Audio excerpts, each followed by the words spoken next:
উদারবন্দের রাজদীপ গোয়ালা জনসংযোগ জোরদার। টিকিট প্রত্যাশীদের দল থেকে বেরিয়ে সমর্থনে নামলেন অরিজিৎ তাঁতি। শ্রমিক ঐক্য জিন্দাবাদ, জিন্দাবাদ, জিন্দাবাদ। এবং আমরা আপনাদের কথা দিচ্ছি যে আগামী দিনে আমরা দাদার কাছ থেকে বলুন বা সরকারের কাছ থেকে আরো অনেক কিছু আদায় করতে পারবো। নির্বাচনের দিন যত এগিয়ে আসছে ততই 115 নম্বর উদারবান্দ বিধানসভা কেন্দ্রের বিজেপির টিকিট প্রত্যাশী রাজদীপ গোয়ালা জনসংযোগ তৎপরতা বাড়ছে। উদারবান্দ সমষ্টির মথুরা জিপির অন্তর্গত নগর চা বাগানের নাচঘরে বাগান পঞ্চায়েতের উদ্যোগে এবং রাজদীপ গোয়ালার সমর্থনে একটি সভা অনুষ্ঠিত হয়। সভায় কয়েক শতাধিক চা বাগান শ্রমিক উপস্থিত ছিলেন। বাগান পঞ্চায়েত জিপির সভাপতি, বরাক চা শ্রমিক ইউনিয়নের নেতৃবর্গ এবং দলীয় কর্মীরাও। এই সভায় বিজেপির 11 জন টিকিট প্রত্যাশীর দল থেকে অন্যতম টিকিট প্রত্যাশী অরিজিৎ তাঁতি রাজদীপ গোয়ালার পক্ষে প্রকাশ্যে সমর্থন ঘোষণা করেন। উল্লেখযোগ্যভাবে এর আগে ওই 11 জনের গোষ্ঠীর দাবি ছিল উদারবন্দে বহিরাগত নয়, স্থানীয় প্রার্থী দেওয়া হোক। তবে এই দিন অরিজিৎ তাঁতি মত বদলে বলেন, যাকে দল টিকিট দেবে তিনি তাকেই সমর্থন করবেন। সভায় বক্তব্য রাখতে গিয়ে লক্ষ্মীপুরের প্রাক্তন বিধায়ক তথা বরাক চা শ্রমিক ইউনিয়নের সাধারণ সম্পাদক রাজদীপ গোয়ালা বিজেপি সরকারের বিভিন্ন উন্নয়নমূলক কাজ তুলে ধরেন। তিনি বলেন, বর্তমান সরকার চা বাগানের কর্মীদের পাট্টা প্রদান, 1 কুড়ি 2 পাতা প্রকল্প, অরুণোদয় সহ ডাল, চিনি, লবণ প্রভৃতি বিভিন্ন জনকল্যাণমূলক প্রকল্প চালু করেছে।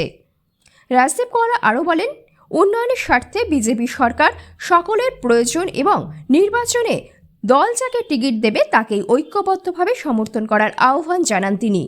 সেই 11 জনের প্রত্যাশীর মধ্যে অরিজিৎ তাঁতি আমি অন্যতম একজন। তো আমি সবের সাথে ছিলাম, কিন্তু আমি বলতে চাই আমি দলের সঙ্গে আছি, বিজেপির সঙ্গে আছি। আর আমি এখন আমার এই রাজদীপ গোয়ালা মহাশয়ের কথা শুনলাম, ওনার কথার মধ্যে একটা জিনিস আমি বুঝতে পেরেছি, ওনার বক্তব্যের মধ্যে কিন্তু কাউকে কোনো ধরনের উনি অ্যাটাক করে যেভাবে কথা বলা হয় বা কাউকে বিচ্ছিন্ন করে কথা বলার কোনো জিনিস দেখলাম না, সেটা আমার মনের মধ্যে খুব ভালো লেগেছে। আর উনি শুধু দলের জন্য কথা বলছেন, বিজেপির জন্য কথা বলছেন, সেটা হচ্ছে সবচেয়ে বড় বিষয়, সেটা আমাদের জন্য খুব শেখার বিষয়। উনি বলেছেন বিজেপির প্রার্থী যে হবে ওনাকে ভোট দেবেন, উনি কিন্তু ওনার কথা বলেননি, সেটা কিন্তু বহুত বড় কথা বলেছেন।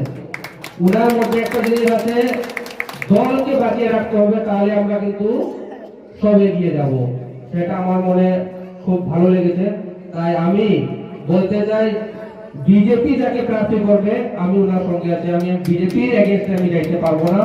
তাই যে কেউ না কে হোক, উনি যদি প্রার্থী হন আমি ওনার সঙ্গে আছি, আরো অন্যজন যদি কেউ প্রার্থী হোক আমি ওনার সঙ্গে আছি। আমরা দলের সঙ্গে থাকবো, আমরা বিজেপির সঙ্গে থাকবো, আমরা মাননীয় প্রধানমন্ত্রী নরেন্দ্র মোদীজির সঙ্গে থাকবো, আমরা মাননীয় মুখ্যমন্ত্রী হিমন্ত বিশ্ব শর্মার সঙ্গে থাকবো, মহাশয়ের সঙ্গে থাকবো।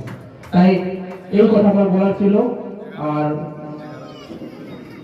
11 জনের সমর্থে আমার নাম ছিল, কিন্তু আমি এখন 11 জনের ভিতরে ছিলাম, হয়তো ওরা আমাকে খারাপও পেতে পারে, কিন্তু আমি বিজেপির সঙ্গে আছি।